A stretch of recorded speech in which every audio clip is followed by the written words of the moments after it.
Blog Talk Radio. Hello, you're joined by Justin VanFulpen and Neil Stratton for Inside the Football Business, a show where we'll talk about what's going on inside the game, not just on the field. So we wanted to talk about the show, The Agent, on the Esquire Network. Neil from Inside the League, a great website there, as well as his blog, Succeed in Football. Neil was actually on episode 7, kind of the pro day episode, and was able to, live tweet all the show throughout the 9 weeks that it was on the air. So thanks for joining us, Neil, and it's going to be hopefully a great show that we'll have here on a weekly basis. So just kind of wanted to talk a little bit about the show, The Agent, and kind of how you got involved and knew the producer, and kind of what your thoughts were kind of overall, within the show. Well, I found out about the show during its taping, I guess, during the run-up to the draft, probably around December of 14, thereabouts, and kind of little pieces would filter back to me, and I started to talk about it a little bit on the site, and as more information came out and I came to learn more about it, it became an intriguing thing to me, but I was strictly someone who was kind of writing about it and trying to learn as much as I could for the benefit of my clients, subscribers and readers. But at one point, Peter Schaefer, who was one of the 4 agents that was kind of followed through the process, approached me and said, hey, they need someone to kind of be outside the process and be able to talk about the process a bit and maybe have some comments here and there, and would you consider that? And so at that point, a producer called me probably about a week before the combine and asked me if that's something that I would be interested in doing, and I told him I would, and I'd be happy to. And I felt like there were a lot of people that I could comment on and talk about that were involved in the show, and maybe give a little bit of some of the backstory and some kind of a different point of view about those people. I say players, I mean people in the business rather than the players themselves. And so they filmed me for a good bit of time at the combine, and we talked about Pete Bomarito, and we talked about Ed, and we talked about Sonny, and we talked about Jeff Guerrero, and of course about Peter. And I was pretty convinced that I'd have at least a little bit piece in the combine show, and I didn't, which was fine, of course. But then they also had asked me to come back when Ed came in for Joey Imbu's pro day at University of Houston. And so I went up there, and they filmed me for a couple minutes, nothing at all. And then they wound up using that part for the show. But, again, I was merely one of the tiny characters in the show. I mean, I think they did an outstanding job of chronicling Ed and Sonny and Jeff and Peter in their pursuit of players, and they kind of showed warts and all, and it was a very authentic show, I felt. And I hope it was entertaining to people. I mean, I think people in the business were pretty glued to it. And I know, Justin, you live tweeted it to some degree, and I know you watched it. And my gosh, everyone in the business that I spoke to, that I speak to on a regular basis, talked about it and had interest in it. And I guess my hope is that all the people out there that kind of wonder, is this business for me, and have had interest in the show, in the business, got a chance to see it, and because I think it really revealed a lot of things about the game, and a lot more than just the Jerry Maguire aspect of things. Yeah, for sure. I mean, it was kind of the chronicle from the recruiting aspects of things, kind of in the beginning weeks, down to really that process that you and I have been involved with, for a number of years, from, the training to the NFL Combine, to pro days, to all-star games, and then obviously the final 2 episodes being about the draft. One thing I kind of shared my opinion with the producer, and really I think it's hard to show because there's so many back channels, and you were able to kind of in some of your tweets in regards to how agents are able to identify prospects, whether it's War Daddy, Peter Schaefer had mentioned in the first couple episodes, a scout friend that he had that kind of gave him some tips, to, when Ed was talking about Joey Imbu and how, some scouts had told him he was a 4th-round pick. and that's something you had on your blog, Succeed in Football, kind of, had mentioned there. Kind of what did you think that they were able to show, maybe weren't able to show, in regards to the recruiting process, different things like that I think people would be more interested in?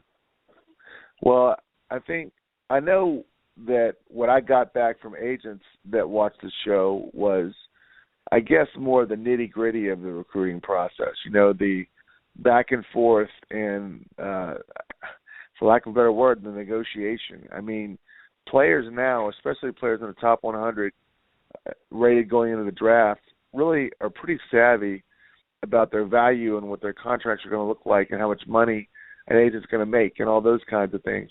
And for that reason, they're often, well, I guess they have certain things that they expect. And that makes the process of recruiting a lot trickier and a lot less cut and dry than maybe it looks. I think there's maybe a perception that the agent goes out there and he gets to know the parents, and he gets to know the kid, and they become friends, and then it's andrew from there.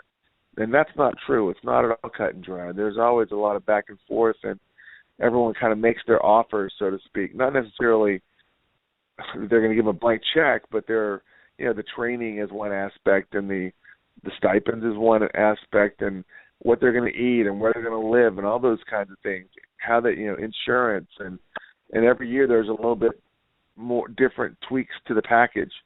And so I think that's something that might have been interesting to see, but it's hard. I give Ed a lot of credit because I think Ed really kind of put himself out there more so than the other agents, and that was pretty selfless of him, and I think it made the show very authentic.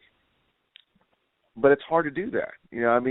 There's a rather poignant scene early in the show. I think it was maybe episode 2 or 3, when Ed puts himself on camera when Byron Jones is calling to tell him he's going with somebody else. Not only is that painful for Ed because he's going with one of his chief rivals at Sports Stars, but he knew Byron Jones was going to get drafted highly, and he was drafted highly. He was a first rounder. So, to see that and to kind of see that struggle that Ed had, and he's kind of, and maybe even a hit of desperation, I thought it really gave the show, again, I keep going back to that one word, authenticity. You didn't see that with anybody else. Sonny Shaw recruited Cameron Irving out of Florida State and really all his eggs in that basket, and then he didn't sign him.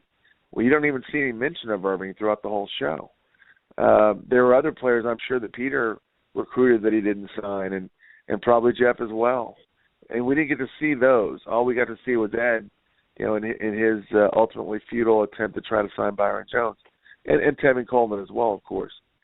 Those two players really, I thought, brought the show a lot closer to what the agent business really is, which is striking out a lot and then hoping that, you get the odd hit here and there. And Justin, obviously, that as well. This is a very up and down material business, and you have to take your wins and be happy with them and hope that you get enough to just kind of succeed in the game. And I guess seeing that the real up and down and more of a closer look at the recruiting process, I guess, would be what might bring it a little bit more, make it even a little bit more real. Yeah, I definitely think for sure. That was a part of it that I kind of, gave my opinion of the producers on that, because that really is kind of the lifeblood of the agent business is the recruiting, and you lose a lot more than you win, and you hope that as far as the guys that you win, turn out to be, something special. But I think we are seeing a, kind of a shift in the agent business as a whole, where guys are getting players are getting a little bit more, more informed about the process.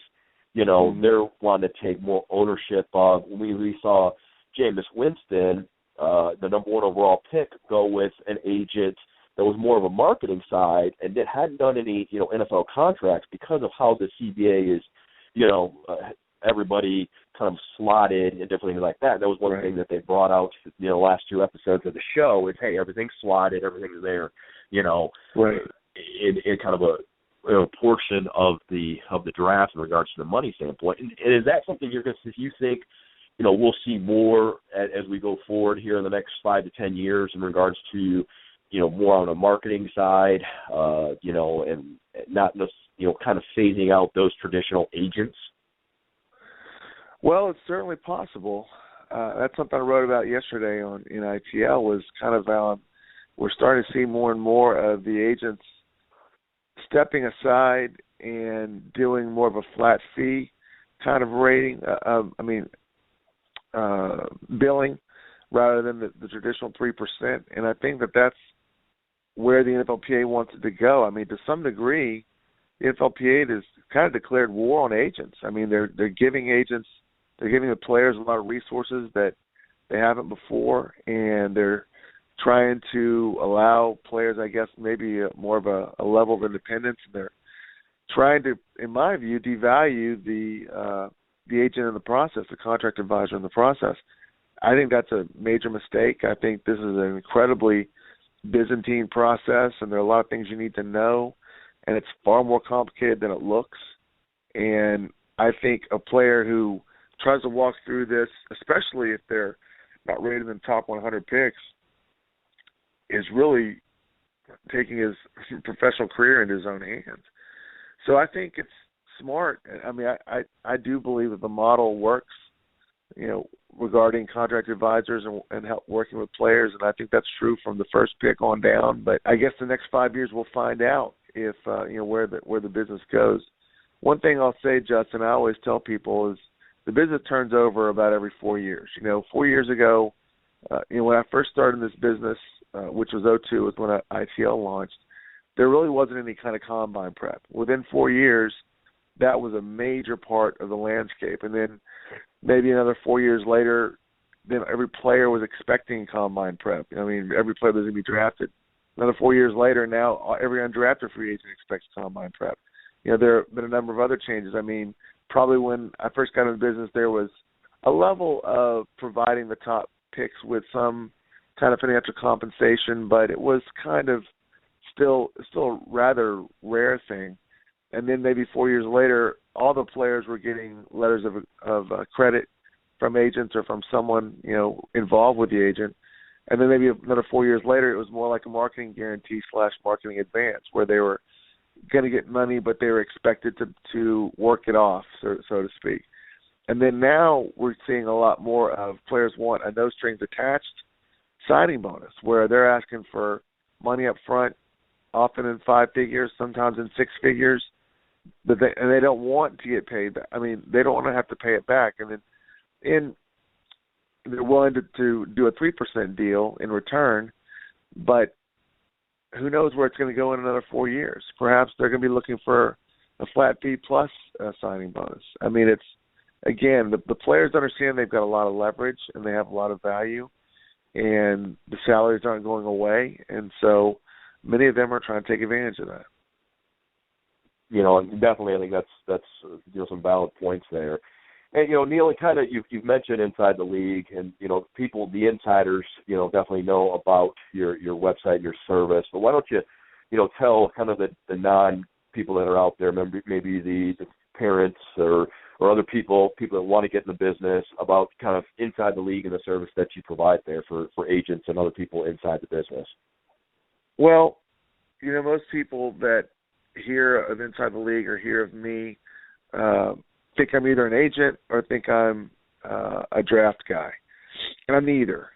Inside the League is a little different from almost every other service out there. I mean, we try to attack it from the business side, Justin, and we try to, as you know, we try to, I always tell people it's the boring part of football. I mean, we don't talk about who your favorite team is going to draft. We don't talk about how you can succeed in fantasy football. We talk about the terminations and the mergers and the trends and the behind-the-scenes stuff that most people don't talk about. And we try to kind of guide people through the process with our blog.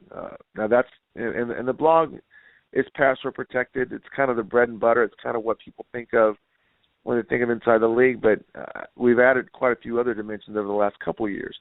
One of those dimensions is a newsletter series that goes out throughout the fall, and it goes out to parents of players that will be draft eligible, and it's free. We kind of do it as a service, and we talk about the entire process, how do all-star games work? How does the combine work? How do scouts work and evaluate talent, a number of other topics related to the business that no one else is discussing. And I know I talked to a parent last year during the draft cycle, and I was talking about a newsletter, and he says, well, yeah, you can find all that stuff on the internet anyway.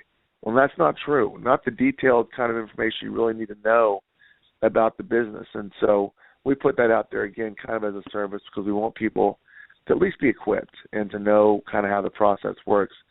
And then, as you mentioned early in the opening of the show, we also have Succeed in Football, which is our free blog that's out there at succeedinfootball.com. And we talk about, again, topics related to the business that are more oriented towards people who aspire to work in the business, like yourself, Justin.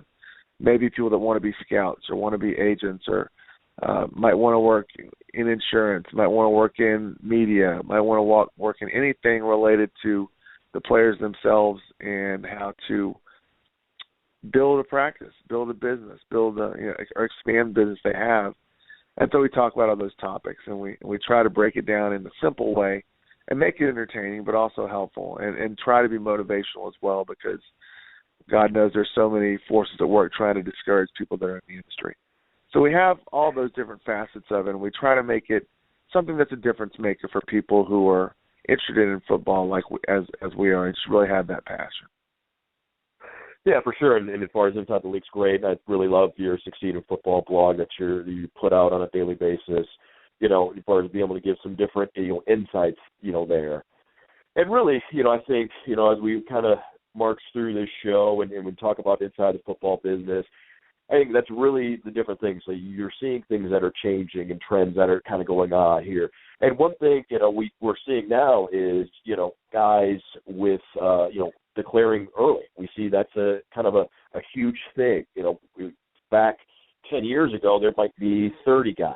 A couple of years ago, there was 90, underclassmen that, had declared. And then we see earlier this week, Miles Jack from, UCLA decided that he got injured and now is basically declaring there.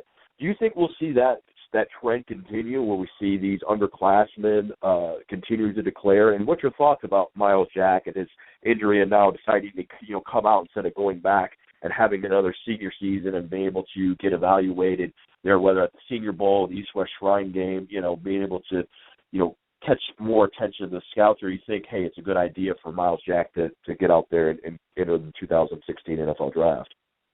Well, Jack is to some degree a special case because he's only in his third year in college, and he wouldn't be eligible for those All-Star games anyway. So, and in addition to the fact, obviously, that he's got a major knee injury and he's going to struggle to get back in time for his pro day. So there are a couple different asterisks there. But I think, unfortunately, Justin, I think we are going to see this more often, and I don't think it's a good thing. The way that football is moving right now, if it continues in its current trajectory, we're seeing kind of a bifurcation of the football world. You're seeing in the Power 5 conferences and the teams that really have top athletes that are aspiring NFL players. And then you've got the other conferences that want to have good football teams but maybe don't have the budgets to really throw at their programs and what have you. And so I think as we move forward and those two, then that split becomes more defined and more drastic, I think you will see that because we're getting into an area where players have always said, well, hey, we're going to go and get an education and we're going to play and maybe play in the NFL. I think more and more the players are becoming a bit more transparent about what their real goals are. And I think for a player like Miles Jack, who is supremely talented and on a different level from most people, I don't know. I mean, I really don't know much about him off the field, but it's possible that academic goals are never really part of his college experience. Let's just say that. And I think there are a lot of athletes out there who are just the same way, sadly enough. And so as this becomes a more pronounced situation and players don't want to subject themselves to potential injuries, a la what Jack has done, I think it's very possible that if they get any kind of ding or any kind of injury or anything like that, then maybe they will do that. I mean, we've already seen kind of a groundswell about Leonard Fournette. I mean, he's having an incredible season, obviously, this year, but he's a true sophomore and isn't going to be ready for the draft for another year after this one. And you're hearing people say, hey, maybe this guy should go ahead and just quit now, take next year off, make sure he's completely healthy and trained up and ready to go for the draft. I hope that doesn't happen, but I can't rule it out because, there is a lot of money at stake, and especially for a player like a Fournette who's a running back, there's kind of a pitch count, so to speak, on how many carries a running back is good for in his career. And so maybe more and more players are going to start looking at things this way. I hope not, for the sake of college football and just for the sake of education in general. But we can't rule it out, and that's probably not a good thing. Yeah, for sure. And I think, just my opinion on the Miles Jack situation is, hey, without an all-star game, without something to be able to put on film, and yeah, you had a great, phenomenal freshman year. The last year was really good as well, but, I think the NFL scouts, they want to see, as much film and be able to evaluate these guys as possible. And I think, the all-star game process, obviously it's near and dear to my heart, being, involved in the Texas First Nation game and other games likewise. But I think we saw in Eric Fisher, a guy who, went from a late first, early second round pick, kind of raised his stock there. We've seen guys like Trey Walker and the game there in Dallas, last year, go from a nobody to a fourth round pick. And I'm not suggesting Miles Jack is that same type of guy there. But I think, the more you can evaluate, if you're coming off an knee injury, why not go back for your senior year, be healthy, and hopefully, hey, you're going to go out there and dominate and be able to help your draft, stock there, because I think it is going to take a hit for him because he's not going to be able to participate in the combine or potentially his pro day. So, I think Miles Jack maybe making a mistake by doing this, but I wish the best for him. Hopefully he can get things going.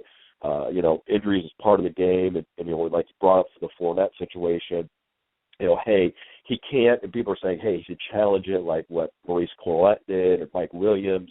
And obviously they failed, and the courts upheld the ruling in regards to having to have 3 years of high school to be able to enter the NFL draft.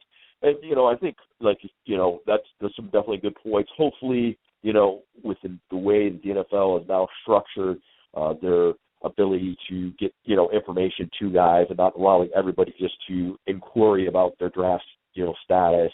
And hopefully we'll see less, underclassmen declare, because I do think it hurts their overall development. And we see a ton of those guys who declare that don't get drafted. And, hey, they could have used that year to develop their talent, finish their education, because, again, we know that, hey, the NFL average is 3.5 years in there, and then you got to find something to do. And unless you're a superstar, you're going to need something else to do when you're 27 years old and you've played 3 years in the NFL, and now you got to go, find a real job there. That's exactly right. And I think another point to make, and this is kind of perhaps off topic, but that money spends quickly, Justin. You know that as well. And people think, oh, my gosh, you played 3 years in the NFL, you must be rich. Well, it's not as easy. I mean, by the time you look at, renting property short term and having to buy something for people, and people are always coming, your friends and your family are coming after you, and it's hard to tell them no. People don't walk away from this business with a windfall of cash normally. And so, again, that just kind of underscores the value of an education and the value of making sure you're completely prepared for the game when you leave college. Otherwise, you're probably going to have some regrets. So I'm right there with you. Yeah, for sure. And, definitely appreciate, your time here, Neil. And hopefully we can do this on a weekly basis to talk about different topics that are in, inside the football business, stuff that's off the field, stuff that, normal people who aren't insiders, like yourself or haven't been around the business as long as, both me and you have been, be able to give some insight there. With about 5 minutes kind of left to go in the show, any kind of nuggets or any kind of, insiders, information you want to kind of, bring out, talk about, to the audience out there? Well, I think right now what's going on in the game is scouts. I think this is kind of an interesting time, and I think as fans start to watch college football right now, I think what you're getting right now is most of the scouts at this point have at least done a cursory look at most of the teams, and now's the time when cross-checkers are starting to go out and give and look at teams and look at players and look at all the guys that really stood out for the first month. You're going to start to see some sleepers emerge. You're going to start to see, I guess, some more formal evaluation of some players, and I think it's an exciting time because I think we'll start reading a lot more about some of the players that are going to be the best players in the 2016 draft. So I think that's one thing that's kind of fun about this time of year is that we're really into the meat of the schedule. We're starting to see big-time matchups out there, and it's starting to become a little bit more interesting, I guess, if you're in the area of the business where you and I are, where you're really kind of watching the players that are going to be big names next April and May. So I think that's kind of a fun thing about this part of the season. In addition, on the pro level, of course, it's we're well into the year, and we're starting to look at the division races shape up and all those kinds of things, and I think that's pretty exciting as well. And then we're not too far away from the owners' meetings, and you never know what's going to come out of those. So there may be some, we're starting to hear some rumors that maybe they're going to go to a 3-game preseason, and there may be even a couple other things that come out of that. So this is an exciting time of year, and anyone who loves football like you and I do, it's kind of fun to get up in the morning because you never know what the day's going to bring as far as the game. So it is a good time to be following it. It's a good time to be, a good time to be alive if you're a football fan. Definitely, for sure. And I think, like you had said, hey, we're seeing now kind of things will play out with, the agent process for some of these players. They'll kind of narrow things down there. We'll see more scouts that, like you said, will be getting in those schools and seeing, hey, where these guys kind of stack up on teams' boards if they've kind of gone, and that's kind of first, round there. And I think when we talk about, inside the football business, there's a lot of other aspects that people don't know about, and hopefully in next shows we'll be able to talk about the financial advisors, the marketing people, the trainers, the nutritionists, the managers, and that's one thing that people don't understand is all these guys are getting hit up by all different areas. And it's not just the agents that are hitting these guys up there to try to sign them and try to help them through the process. So I think sometimes those guys get overwhelmed there, and I know the schools try to do a good job of trying to help them keep focused on the season. So it's definitely something as we get through this process. We'll get through to the draft, but I think the biggest thing is to Thanksgiving and Christmas, where the signing will be happening of these players, or the kind of narrowing down of the agent process as well is definitely something interesting. And then obviously we only have 3 All-Star games this year. The Senior Bowl, the East West Shrine game, and the NFLPA game. So that's another interesting thing as far as this year. And there's definitely, we'll see potentially some All-Star games on the rise, coming from the 2017 cycle, just like we definitely always do. So we'll be able to really kind of get into that here, kind of on a weekly basis, give our listeners some, information, some insights as we kind of go through this 2016 NFL draft process, leading up to April. So definitely, Neil, appreciate it. Hopefully we can make this a weekly basis. And everybody go out, check Neil's blog, Succeed in Football. Subscribe to Inside the League. You also can check out my blog, footballnextlevel.com, where I kind of give kind of my insights of being on the other end of the NFL, regards to the agent as well as the All-Star game guy and everything else that is involved there. So as we kind of sign off today, again, thanks for the time, and all of our listeners, we hope you enjoyed the show, Inside the Football Business, and we'll see you guys next week.